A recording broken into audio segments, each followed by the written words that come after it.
Oregon. It's November, so that means it's Trans Awareness Month. So I'm gonna try to make more videos. Um, so I think what I want to talk about today is going stealth.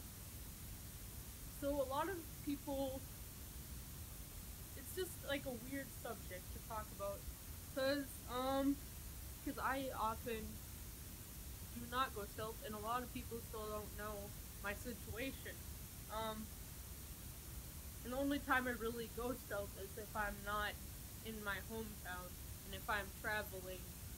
Um, but I have some friends that are stealth, and honestly, I feel like it's a weird subject for me to be talking about personally, but you're not gonna find a stealth person talking about being stealth because that would kind of defeat the point of being stealth. So when someone goes stealth, that means that they are not, they're not gonna just go out and say, "Hey, I'm transgender." They try to pass as much as possible, um, almost like they were just born cisgender for the gender that they identify with.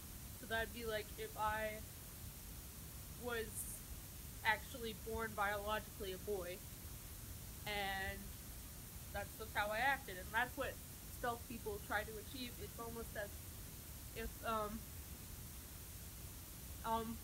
it's like so no one knows that you are transgender. And I'm okay with people knowing because people are always gonna know pretty much. Like the only time I said that I go stealth and don't mention anything is if I'm passing successfully when I'm on vacation. Like at Disney World this summer, there was a bunch of girls from Mexico and they wanted me to take the picture and stuff, and they thought I was an American boy, and of course I went rolling with that. um, but especially during months like this where we're trying to bring awareness to transgender um, issues and just a situation that really still needs a lot of work in society. Um, it's not a time to shame stealth people or people who have gone stealth in the past. Like I've seen some kind of like I've seen this before. It's not no one actually just goes out and says it, but some people are looked down on for being stealth or feel like some guilt. And I just want to say that they shouldn't have to feel that because being transgender, you go through a lot.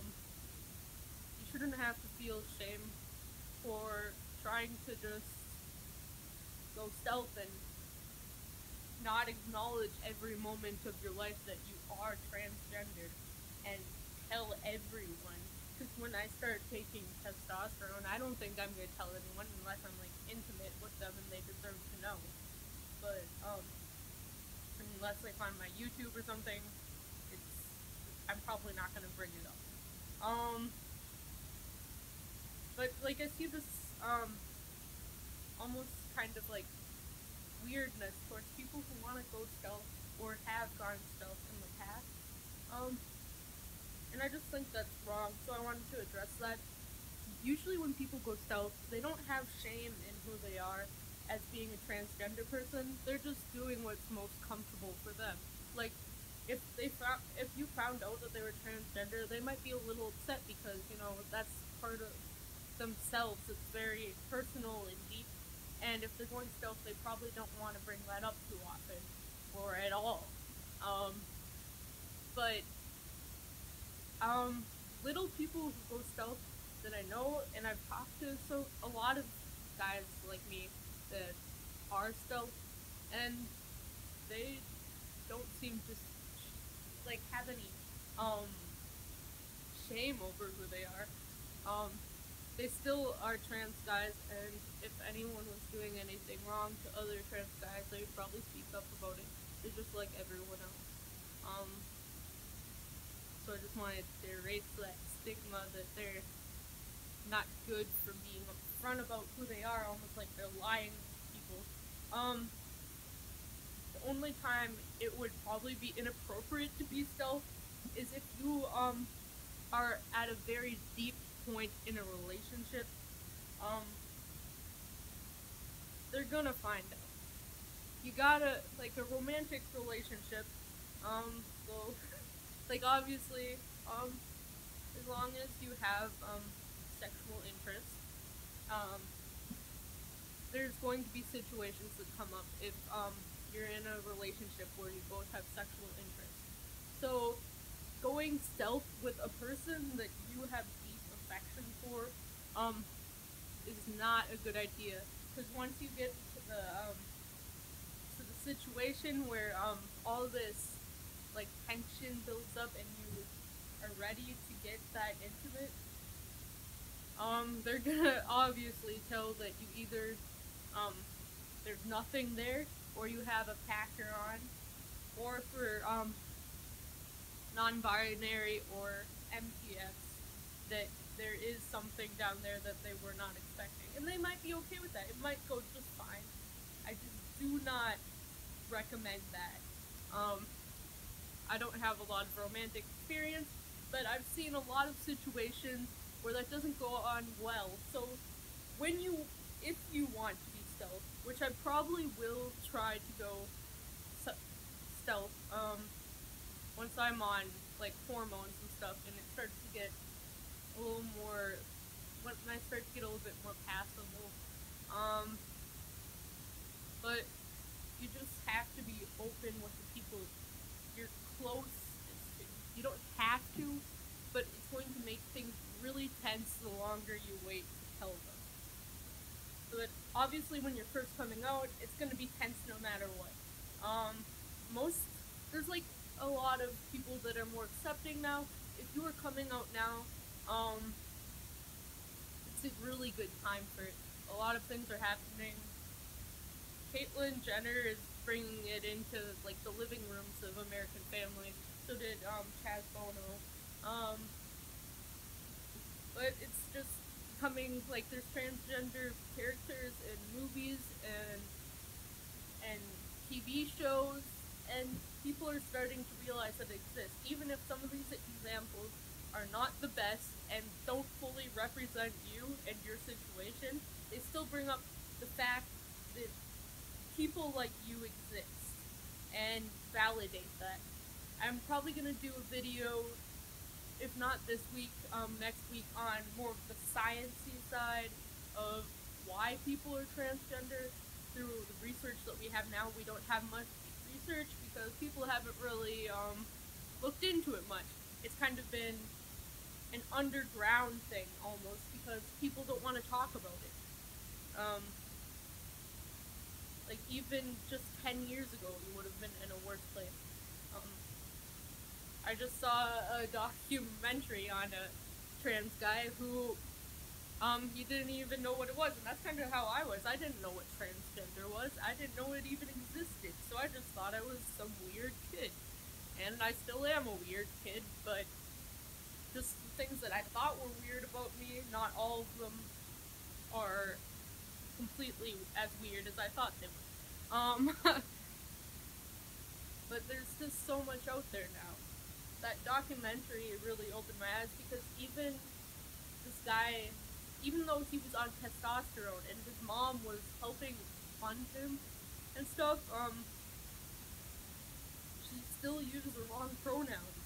And his dad was completely supportive. He was the only one in his family that used the right pronouns. Like, he was like a 17-year-old boy by the time he was like almost fully passable. He had been on testosterone for like a year, and he was on like a hormone blocker before that.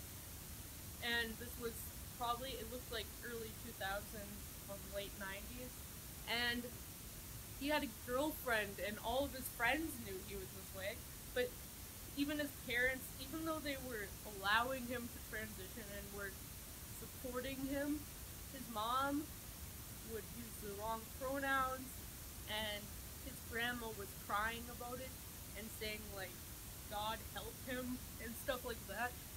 We're so much farther than that, and that was just like 10 years ago.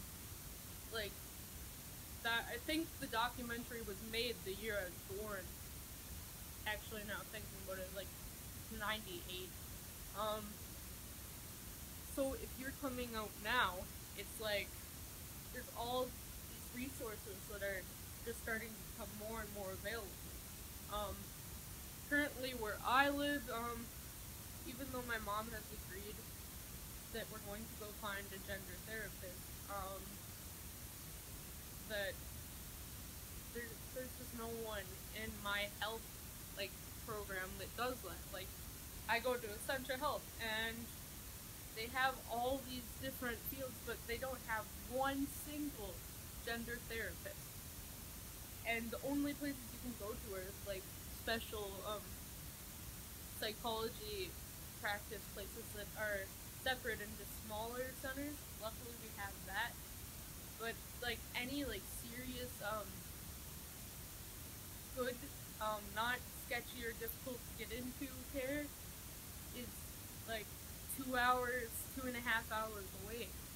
So there's still, especially if you're living in rural America, it's just gonna be tough because if I was living in a city right now, I probably would have already been at a gender therapist for like a month now, or have been in a waiting list and just get in now.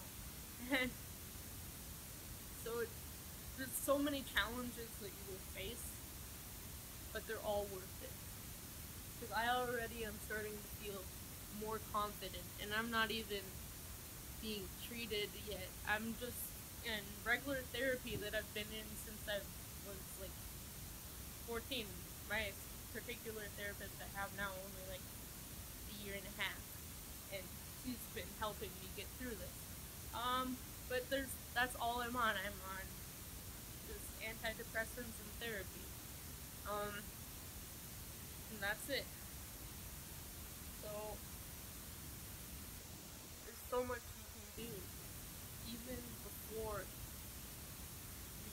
you medically transition, that will make you more confident. I've only been out with my mom for a couple of months, and I feel like the world is already a better place and life is more achievable for me.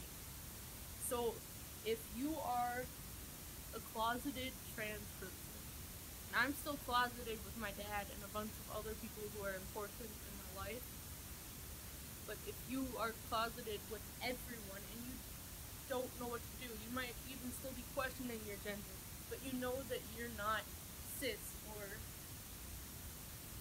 you are some combination of everything, or you're just two-spirited, or you're no gender, agender. That's all trans too. Whenever you don't identify with your biological gender, you're considered part of our family, our community. So feel free to just take this month. This month is really good. There's lots of information, there's lots of people in our community who are putting new videos out, new articles out. There's going to be rallies places. Take this time to go and get inspired, to feel like you have a support group. Find people who will be there for you. Maybe even get the courage to come out to your family and say, hey, can I go see a gender therapist? Or can I go see just a regular mental health counselor? Because you gotta start somewhere. You're not going to be able to get on any hormone replacement therapy unless you start somewhere. And if you don't want to do any of that stuff, but you're still trans, there's a lot of people out there that will still support you. Being trans does not mean going on hormones or getting these surgeries. Not all trans people want to do that. I personally would like to get top surgery and start testosterone as my top 2 priorities. But not everyone wants to do that, but they're still trans. So you can be part of the community. You can come out to your parents. You can come out to your friends. You can create yourself a support group. You can go to group meetings, and you can build yourself a community of people that are going to help support you, because you're not alone. And there is reasons for the way you feel this way. It's just the way you are, it's the way you're born. You don't have to feel any guilt for that. And I know I felt guilt for that for a long time, and sometimes I still feel guilt for it. So, on that note, I'll probably be back in a couple of days with another video, and stay strong for Trans Awareness Month in November.